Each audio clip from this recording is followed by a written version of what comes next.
my first experience with the queer community, really true experience, was, almost 10 years old, 1992 Mardi Gras in Sydney, Australia, which at the time was kind of like the Mecca, one of the big points in the world of queer culture. And my family having no idea what was going on and ending up right in the middle of everything as a kid. And I think it was just seeing like the streets packed with people, not really knowing what was happening, and then just seeing these like incredible drag queens, right? That were that era of glamour queens, beauty queens, being these like 7-foot or what looked like 7-foot giants.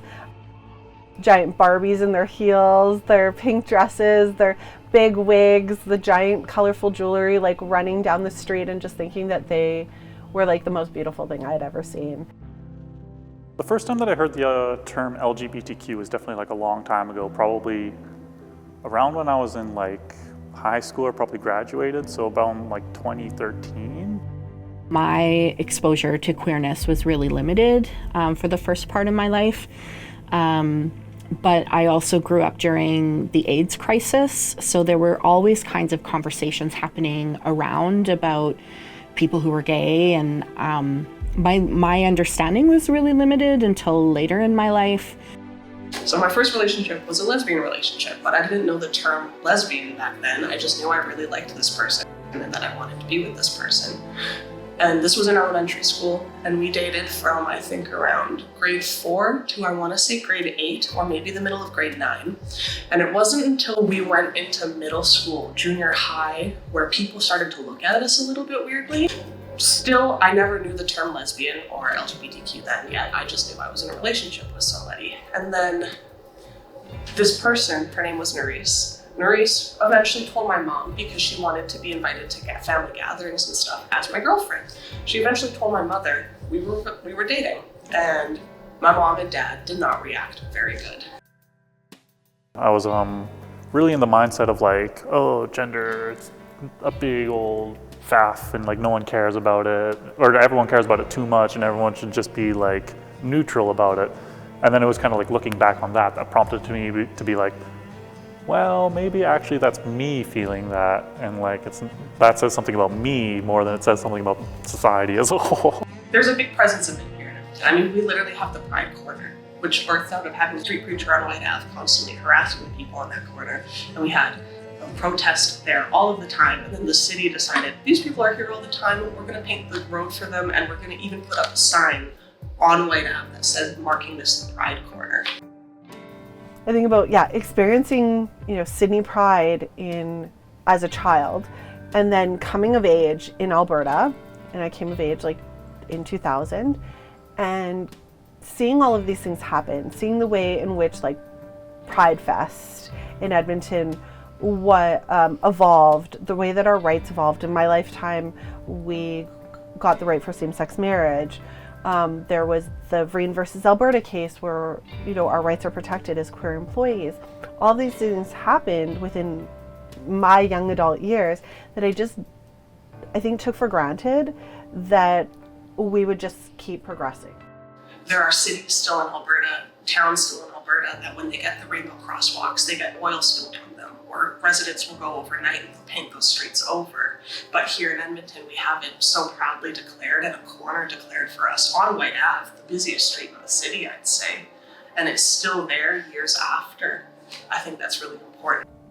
It's really hard right now, especially in Alberta, to feel like there has been progress, because things feel like they're going backwards. And in a lot of immediate ways they are, but that doesn't take away from all of the progress that's been made. I think people's awareness of what it means to be queer, the language around it, those kinds of levels of awareness aren't going to go away.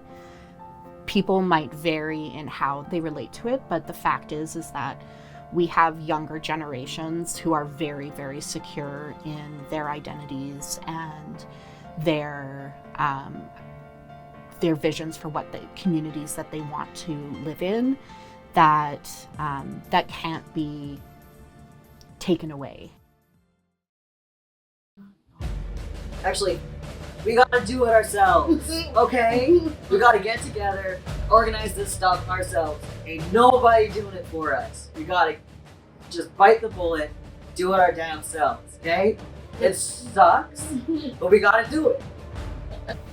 I think a lot of people, again, because things progressed, that unless you're in the community, I don't think you realize where the regressions are happening, or there's a lot of misinformation out there. So I would say if you're not a part of the community, look into what is being said and if it's true.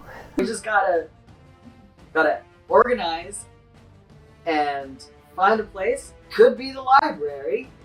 They let us do that. Just let us do that. I also am a parent. I have 2 kids at home who deserve to grow up in communities that accept them and love them, whatever their identities become.